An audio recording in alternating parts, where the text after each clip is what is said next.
David était l'ami des moutons, mais sur lui, l'huile a été versée. C'est cet homme-là qui est devenu roi d'Israël parce qu'il aimait tellement Dieu, à telle enseigne que Dieu était son berger et lui le mouton.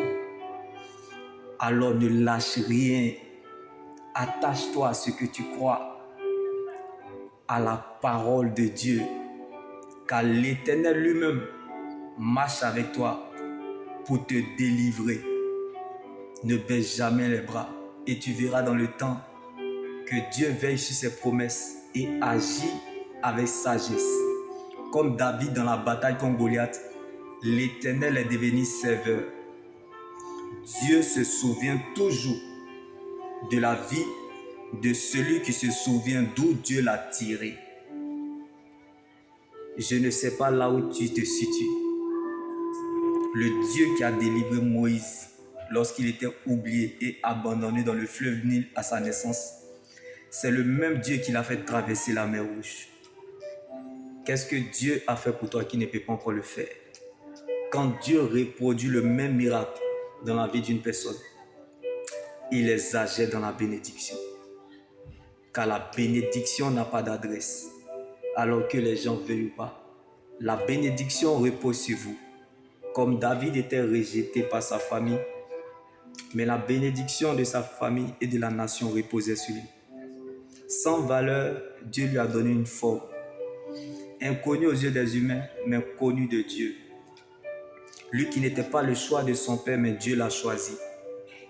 Il n'était pas cité parmi les grands, mais il s'est retrouvé parmi les grands à la table des rois. Il ne sait comment, à cause de l'atmosphère de l'alliance. Quand Dieu met son choix sur toi, tu n'as pas besoin de promener des regards inquiets. Car lorsqu'il t'attend la tête, il compte sur lui-même pour t'accompagner. Donc si c'est à cause de toi, tu perdras la bataille. Mais à cause de Dieu, tu gagneras le combat. Alors que la joie du Seigneur soit ta force et ton partage. Et que Dieu prenne la forme de ce qui te manque. Même si ce que nous serons un jour n'a pas encore été révélé,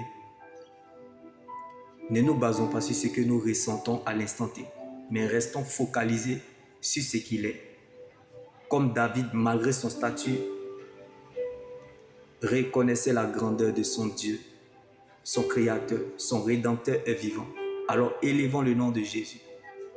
Oublie un instant ce qui te dérange et consacre ce moment au Seigneur. Comme David était dans la solitude, mais l'adoration n'était pas isolée. Que ta foi soit ferme dans une fidélité absolue, dans la persévérance soutenue par une adoration agréable à Dieu. Car c'est dans l'adoration que se découvre la profondeur de notre victoire. Les profondeurs de l'adoration ont des mystères cachés. Il y a des portes ou des choses qui ne peuvent que s'obtenir, non pas par le jeûne ni par la prière, mais par l'adoration.